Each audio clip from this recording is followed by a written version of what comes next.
Nesse vídeo, nós exploraremos o ciclo do ouro no Brasil. Vamos discutir sobre o período histórico, eventos de destaque, o conceito geral, sua importância global, acordos e tratados, além de algumas curiosidades. Também teremos entrevistas com pessoas que foram importantes e participaram desse ciclo.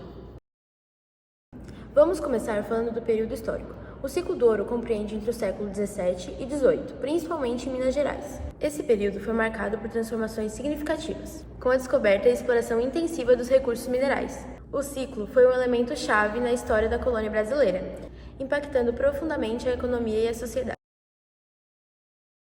Acontecimentos. Durante o ciclo do ouro, regiões como Minas Gerais se tornaram centro de mineração. A busca pelo ouro levou a um rápido crescimento nas cidades como Ouro Preto e um grande aumento na população da região.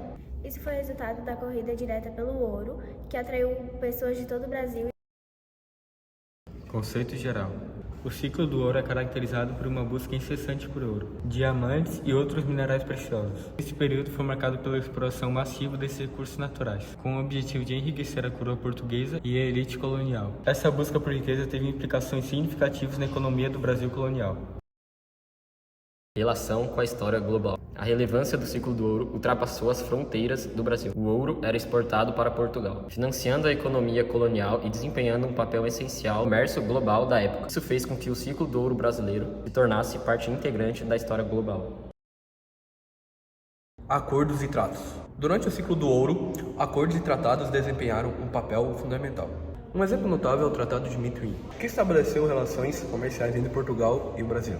Esses acordos influenciaram significativamente no comércio brasileiro, incluindo o ouro, e moldaram as relações coloniais.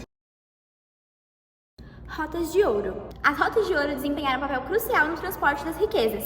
Essas riquezas eram extraídas em Minas Gerais, levadas até os portos, e um dos principais deles era o do Rio de Janeiro. A partir disso, o ouro era levado até Portugal, o que sustentava a economia colonial. As rotas de ouro eram a espinha dorsal do comércio internacional do Brasil naquela época. A Estrada Real é a maior rota turística do país. Com quase 1.700 quilômetros de extensão, ela passa por 3 estados: Minas Gerais, Rio de Janeiro e São Paulo. A Estrada Real remonta ao século XVII, associada à exploração do ouro e do diamante no Brasil colonial. Dela fazem parte as vias de acesso, as trilhas calçadas pelos escravos, os pontos de parada, as cidades e vilas históricas. A Estrada Real também contava com vários caminhos. Um desses caminhos era o Caminho dos Diamantes, que era uma rota que contava com muitos diamantes. Inclusive, hoje em dia, fica situada a cidade Diamantina. Tem outro caminho também, que é o Caminho do Sabarabuçu. Foi criada pelos viajantes porque eles viram um brilho na Serra da Piedade, achando que era ouro, então eles resolveram criar essa estrada para chegar lá. Só que quando chegaram lá, na verdade, era minérios de ferro. Em relação ao Caminho Velho, foi o primeiro caminho que foi criado, e o Caminho Novo ele foi criado para ser mais rápido o processo de transporte dos minérios. Curiosidades. A curiosidade desse período é que a mineração era rigorosamente controlada pela coroa portuguesa. A exploração era tão intensa que as autoridades precisaram introduzir a derrama, uma medida que visava coletar impostos atrasados dos mineradores, muitas vezes causando descontentamentos e revoltas. Também é de extrema importância destacar que esses assuntos caem muito em vestibulares, por isso a importância de memorizá-los. Essa questão em específico caiu no vestibular da UFP em 2013. A seguir, você poderá ver relatos que foram inspirados em pessoas que participaram do ciclo do ouro.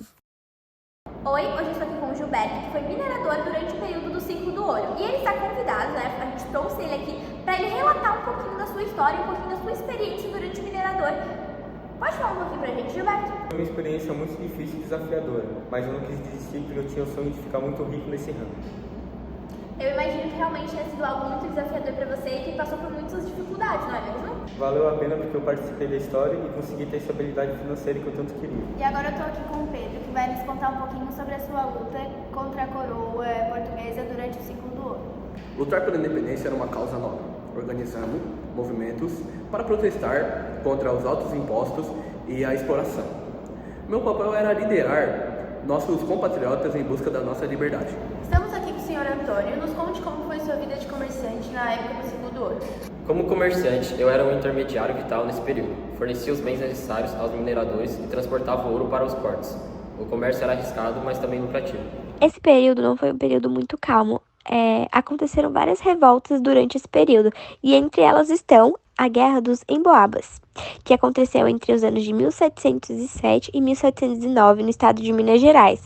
A principal causa do movimento foi o embate entre os paulistas e os portugueses, que brigavam pelo direito de explorar o ouro na região de Minas. A Inconfidência Mineira foi um movimento que ficou conhecido também como Conjuração Mineira, que aconteceu nos anos de 1789 no estado de Minas. Separatista, pelo fato de ter a intenção clara de separar o Brasil de Portugal. A principal causa da revolta foi a cobrança excessiva dos impostos, principalmente a derrama, e a proibição das instalações de fábricas no território do Brasil, além de haver as ideias de liberdade que o iluminismo europeu pregava e conseguia afetar uma boa parcela da população e da elite econômica do estado de Minas Gerais. Também podemos falar da Conjuração Baiana, que foi um movimento que ficou conhecido como a Revolta dos Alfaiates, e recentemente também foi chamado de Revolta dos Búzios.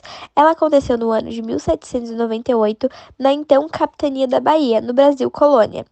Trata-se de um movimento separatista de caráter emancipacionista que almejava a proclamação da República. Conseguiu obter uma maior participação do povo, além de defender o fim da escravidão no Brasil. A principal causa do movimento foi a mudança da capital da colônia de Salvador para o Rio de Janeiro, os altos impostos, a concentração de terras e as imposições de Portugal. O movimento teve a influência da independência dos Estados Unidos, da Revolução Francesa e a Revolução do Haiti. Os conjuradores foram estimulados pelos ideais iluministas de fraternidade, igualdade e liberdade. Agora que você já sabe um pouco sobre cada uma das revoltas que aconteceu durante o período do Ciclo do Ouro, vamos entender como essas questões e essas revoltas podem cair em perguntas de vestibulares. Nessa primeira questão já ficou bem explícito o tema que estava se tratando, então por isso que é bem importante saber a base do tema, porque se souber a base, já vai saber identificar a alternativa certa assim que lê-la. Mas do mesmo jeito que pode ter perguntas explícitas, também pode ter perguntas implícitas, como essa, que não é tão direta igual a outra. Agora vamos ver um pouco das questões sobre incontinência mineira. Essa era uma questão bem simples que apenas tinha que saber o que era incontinência mineira. Já essa falava sobre a incontinência mineira ligada ao processo de proclamação da República. E com certeza um dos temas mais falados no Enem é a Conjuração Baiana. Essa é uma questão bem simples para quem sabe o que é a Conjuração Baiana, porque o texto do início ele é só informativo e a pergunta mesmo está no segundo texto, né, na segunda pergunta, que é bem fácil de entender qual a resposta certa.